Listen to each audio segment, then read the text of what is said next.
Hey, what's up, guys? Sejam muito bem-vindos ao meu canal. Eu sou Dina Batista e no vídeo de hoje nós vamos falar sobre o ING e o que ele realmente significa na língua inglesa.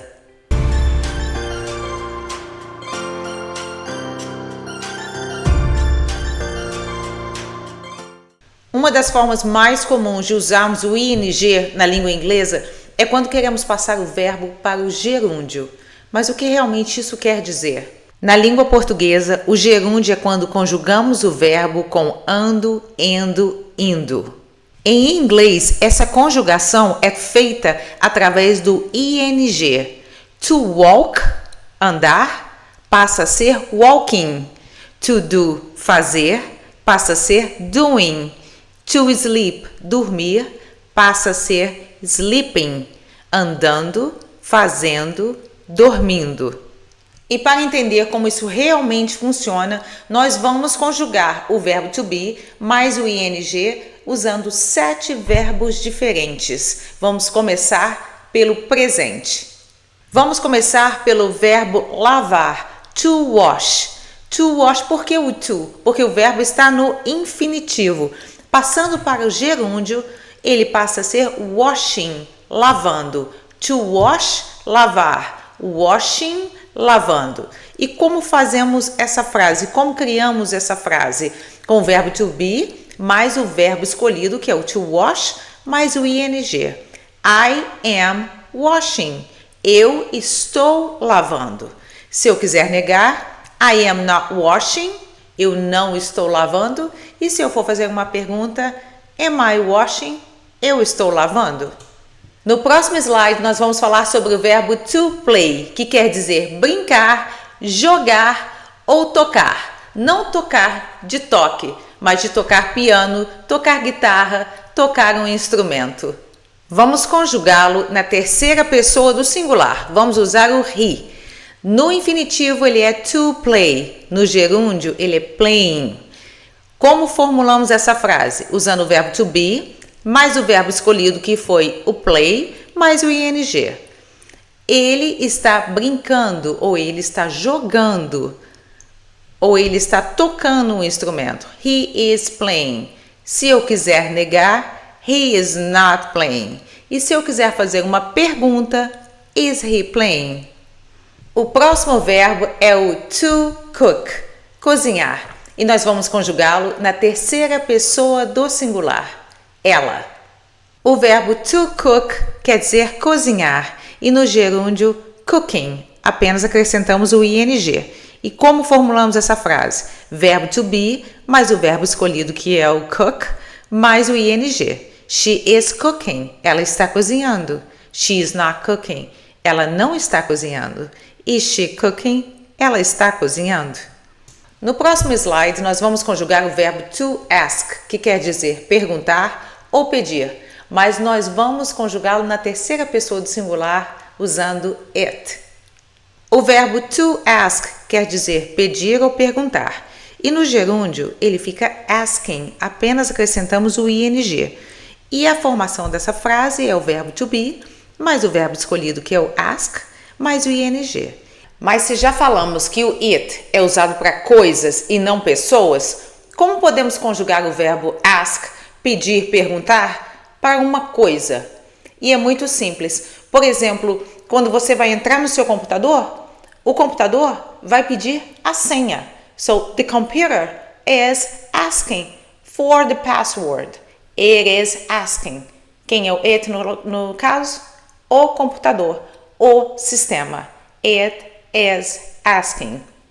O próximo verbo é o verbo to open, que quer dizer não apenas abrir, mas como também inaugurar. Se você vai abrir um business, you're opening a business. E é esse verbo que nós vamos conjugar agora na primeira pessoa do plural. We, nós. To open, no infinitivo, e opening, no gerúndio, acrescentando o ing. Conjugado na primeira pessoa do plural, we, a conjugação fica assim. We are opening.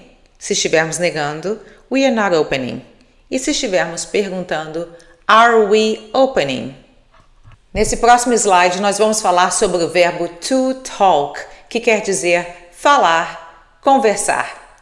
To talk no infinitivo e talking, acrescentando ing, no gerúndio. They are talking. Eles ou elas estão conversando, falando. Se estiver negando, they are not talking. E se estiver perguntando, are we talking? Nesses próximos slides, nós vamos continuar usando o verbo to be e o gerúndio. Porém, daqui para frente, nós vamos conjugar o verbo to be no passado, para que você consiga entender qual a diferença de quando conjugamos no presente e quando conjugamos no passado junto com o ing. E é sempre tão simples assim? Só acrescentar o ing? Infelizmente não. Existem algumas regras que nós vamos ver agora. Nesse próximo slide, nós vamos mostrar como acrescentar o ing no verbo que termina com a letra E. Quando o verbo que estamos conjugando termina com a letra E e vamos acrescentar o ing, é preciso remover a letra E e acrescentar o ing. E vamos começar essa conjugação do verbo to be no passado com o ing usando o verbo to write, escrever. Note que o verbo to write termina com a letra E. E o que é preciso fazer aqui para acrescentar o ing? A letra E precisa sair para que o ing entre. Então, to write passa a ser writing, sem a letra E. E o verbo que vamos usar agora é o verbo to be no passado, mais o verbo to write, mais o ing. E como fica essa conjugação? I was writing. Eu estava escrevendo. I was not writing. Eu não estava escrevendo. Was I writing? Eu estava escrevendo. Nesse próximo slide, nós vamos aprender o verbo to bake, que quer dizer assar. Quando você está assando um bolo, pão, quando você usa o forno, you're not cooking, você não está cozinhando, você está assando. Então, to cook, cozinhar. To bake, assar. E perceba que o verbo bake termina com a letra E. Então, o que precisamos fazer para colocar o ing?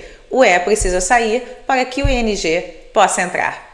Aqui, vamos conjugar o verbo to bake com o verbo to be no passado e vamos usar o you para fazer essa conjugação. You were baking. You were not baking. E na pergunta, were you baking? Vamos conjugar agora o verbo to drive, dirigir, na terceira pessoa do singular, ele. To drive, dirigir. No gerúndio, driving. Retiramos a letra E para acrescentar o ing. Verbo to be no passado, mais o verbo to drive, mais ing. He was driving. Ele estava dirigindo. He was not driving. Ele não estava dirigindo. Was he driving? Ele estava dirigindo. Agora vamos conjugar o verbo to dance, dançar. E vamos conjugá-lo também na terceira pessoa do singular. To dance, dançar, no infinitivo. No gerúndio, dancing, retirando a letra E e acrescentando o ing. Vamos conjugar com o verbo to be no passado, mais o verbo dance, mais ing. She was dancing. Ela estava dançando. She was not dancing. Ela não estava dançando. Was she dancing? Ela estava dançando. Agora nós vamos conjugar o verbo to use, que quer dizer usar e manipular. Mas nós vamos conjugá-lo no sujeito it. E o que isso realmente quer dizer, já que it não é uma pessoa, quem está usando? Por exemplo, num sistema, quando você está trabalhando num programa, você está fazendo um projeto, mas você não consegue, o sistema não consegue acompanhar porque está usando uma versão antiga. The system is using an old version. O sistema está usando uma versão antiga, por isso que não dá certo. So, quem está usando? O sistema. It não deu certo, não estava usando a versão original. It was not using the original version. To use, usar, manejar. Passado para o gerúndio é preciso retirar a letra E para entrar o ing. Using. Conjugado no passado é o verbo to be no passado, mais o verbo use, mais ing. E it was using, estava usando. It was not using, não estava usando. Was it using? Estava usando. Nesse próximo slide, nós vamos conjugar o verbo to hope, na primeira pessoa do plural, o we. Mas o que quer dizer hope? Hope é esperar, desejar. Não é o esperar no sentido de tempo, de que você está esperando alguém ou alguma coisa. Hope é um desejo do seu coração. I hope that you learn English. Eu espero que você aprenda inglês. Isso é um desejo e não uma espera relacionada a tempo. To hope, esperar, desejar, quando passado para o gerúndio, é preciso retirar a letra E e acrescentar o ing, hoping. E como vamos conjugar isso no passado? Verbo to be no passado, mais o verbo que é o hope, acrescentado do ing. We were hoping, nós estávamos esperando, desejando. We were not hoping, e na pergunta, were we hoping? Agora nós vamos aprender o verbo to move, que quer dizer mudar ou mexer. Quando, por exemplo, no assalto, a pessoa fala, não se mexa, don't move. Ou quando você vai se mudar de uma cidade para outra, I am going to move. É preciso dar muita importância à pronúncia. Filme em inglês é movie. O verbo é move. Perceba que a gente praticamente não pronuncia a letra E. Move.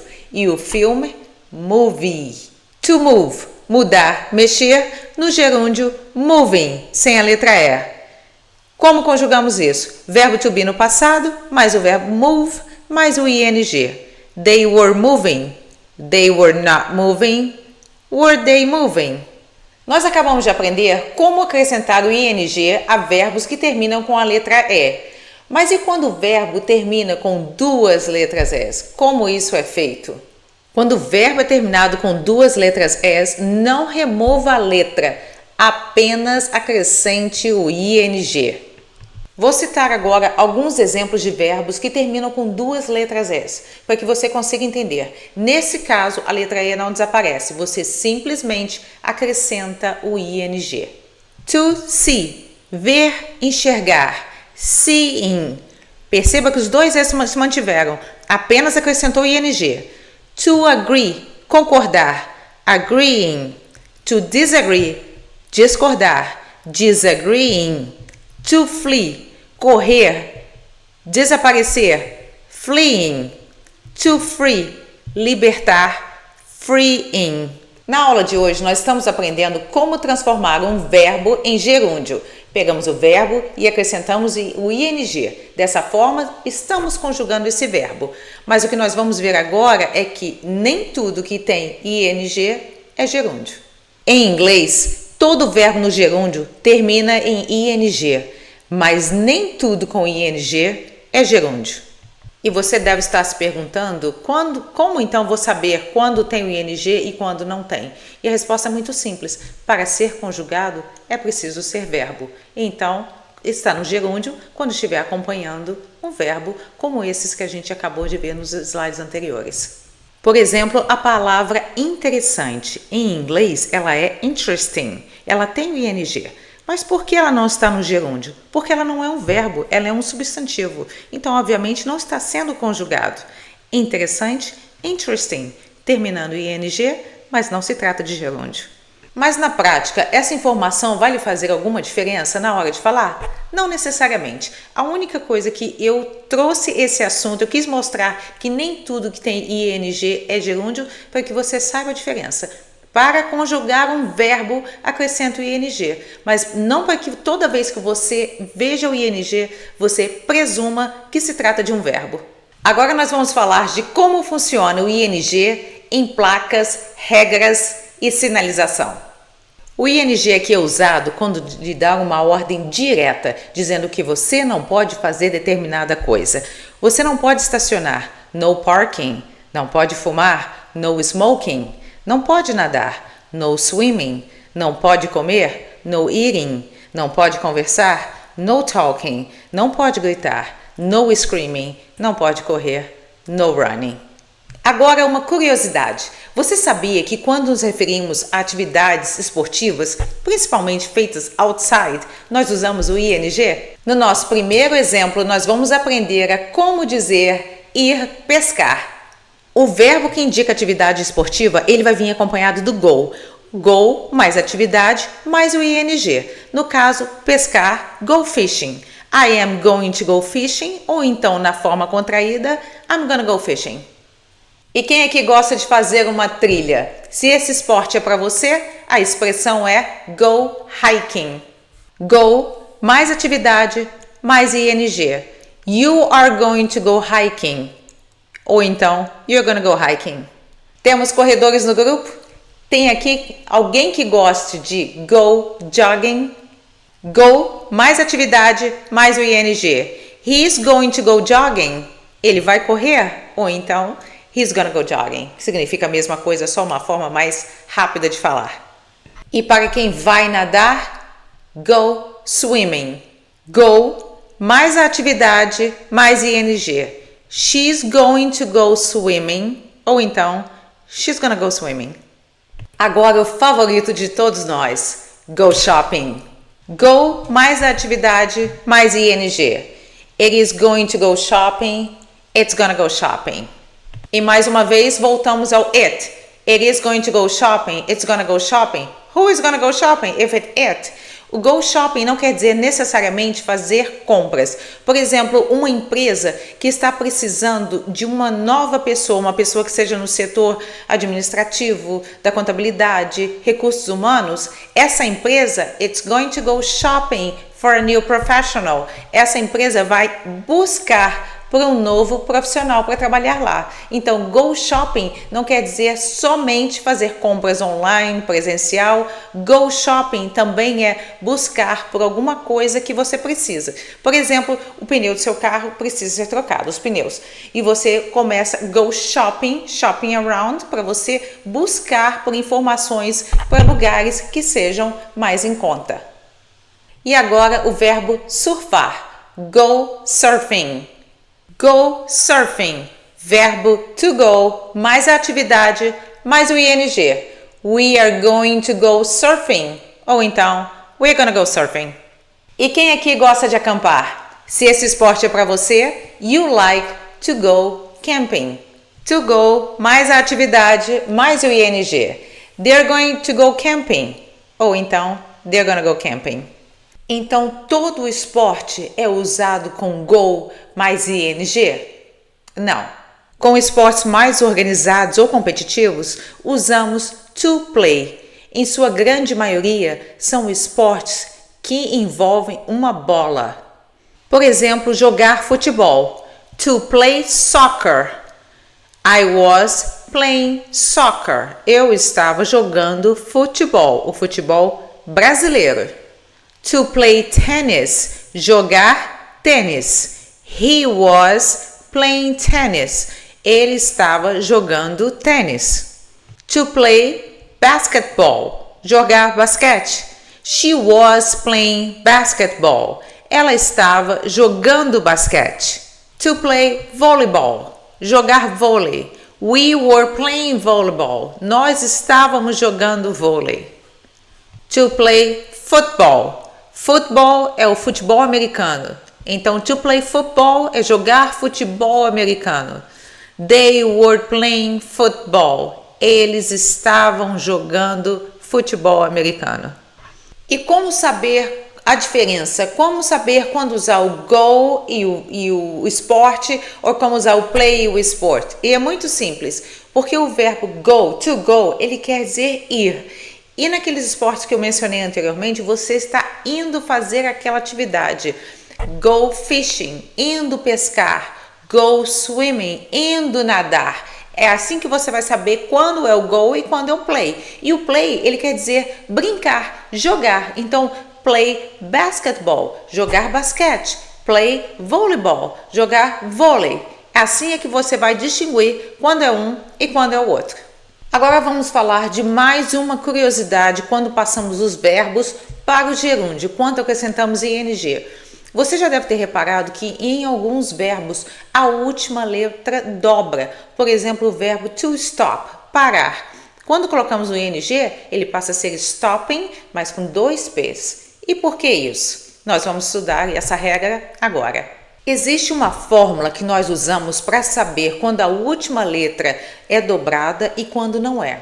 Mas essa regra eu precisei aprender essa regra quando eu aprendi inglês há mais de 30 anos atrás. Hoje em dia, isso não é mais necessário, porque quando você manda uma mensagem de texto, quando você digita alguma coisa no e-mail, no seu computador, o próprio sistema faz a correção. Se ali dobrava a letra e você não colocou, o próprio sistema corrige. Na minha época não era assim, eu precisava saber como e quando dobrava a letra. Então eu vou dar uma passada rápida, só para que quando você veja a palavra com a letra dobrada, fala, mas por que aqui está dobrado e aqui não? É só para você ter mesmo uma ideia do porquê que isso acontece. Mas você realmente precisa aprender palavra por palavra, como eu precisei há 30 anos atrás? Não. Qual era essa fórmula que eu precisei aprender? Ela se chamava consoante, vogal, consoante, e ela começava de trás para frente. Por exemplo, a palavra stop. A última letra é a P, consoante. Depois vem o O, vogal. Depois vem o T, que é consoante. Consoante, vogal, consoante, de trás para frente. E não somente isso, ela precisava ser monossílaba, ou seja, uma única sílaba. Nesse caso, a letra dobra. Stopping, são 2 P's e ING. Já a palavra visit, que é visitar, ela também é consoante, vogal, consoante. Mas aí já não era monossílabo, era um dissílabo. Ela tinha 2 sílabas e ali não mudava. Hoje, graças a Deus, você não precisa saber disso. Essa explicação é simplesmente para você entender quando você vê por que aqui está dobrado. É só para você saber de onde veio essa dobra de letras. Mas como eu disse antes, isso é para quem aprendeu inglês na era dos dinossauros. Você não vai precisar saber como usar isso. O próprio sistema, hoje o seu celular, o seu computador vai fazer a correção para você. Agora nós vamos aprender a usar o ING depois de usarmos thank you and I'm sorry. Toda vez que usamos essa expressão thank you for or I'm sorry for, quando você é grato por alguma coisa ou quando você sente muito por alguma coisa, o verbo que vem seguindo, ele é acrescido de ING. Nesse próximo slide, nós vamos usar expressões muito comuns em inglês, usando thank you for e o verbo seguinte acrescido de ING. Thank you for calling, quando alguém te liga. Quando você liga para alguém, deixa recado e ela retorna a sua ligação. Você agradece por ela ter retornado. Thank you for calling me back. Quando você deixa alguém esperando e você agradece por esperar. Thank you for waiting. Quando você é convidado a uma festa e você agradece pelo convite. Thank you for inviting me to your party. E quando você vai embora da festa, do jantar, de algum lugar ao qual você foi convidado, você diga à dona da casa, thank you for having me. Obrigada por me ter na sua casa, por me ter na sua festa. Esses são apenas alguns exemplos para que você entenda a estrutura da frase quando dizemos thank you for e um verbo que vem logo em seguida. E o I'm sorry for é a mesma coisa? Sim, é a mesma coisa. I'm sorry for keeping you waiting. Você está se desculpando por deixar aquela pessoa te esperando. I'm sorry for keeping you waiting. I'm sorry for being late. Me desculpe por estar atrasado. I'm sorry for not coming to your party. Me desculpe por não ter vindo à sua festa. And I'm sorry for getting mad at you. Me desculpe por ter ficado bravo com você. É muito importante que você entenda que para seguir essa regra com thank you for e o I'm sorry for, a palavra que segue for precisa ser verbo imediatamente, não pode ter nada entre eles. E eu vou lhe dar o exemplo da expressão em inglês meus pêsames, para que você entenda exatamente o que eu quero dizer com isso. Em inglês, meus pêsames é a expressão I'm sorry for your loss. Veja que usamos I'm sorry for, mas não tem o ing aqui. E o porquê disso? Porque o que segue o for não é verbo, é your, que é um pronome possessivo. Loss também não é verbo, é um substantivo que significa perda. I'm sorry for your loss, sinto muito pela sua perda. Por isso aqui não se aplica o ing. Para se aplicar o ing, logo após o for, é preciso ser um verbo. E aqui encerramos mais uma aula com aquele nosso famoso slide. O auxiliar que pergunta é o auxiliar que responde. Eu espero que você tenha aprendido, tenha gostado, que deixe seu like, que divida esse vídeo com pessoas que, assim como você, também precisam aprender inglês. Eu agradeço a sua audiência, o seu interesse em aprender inglês e nós nos vemos na próxima aula. Muito obrigada e até a próxima!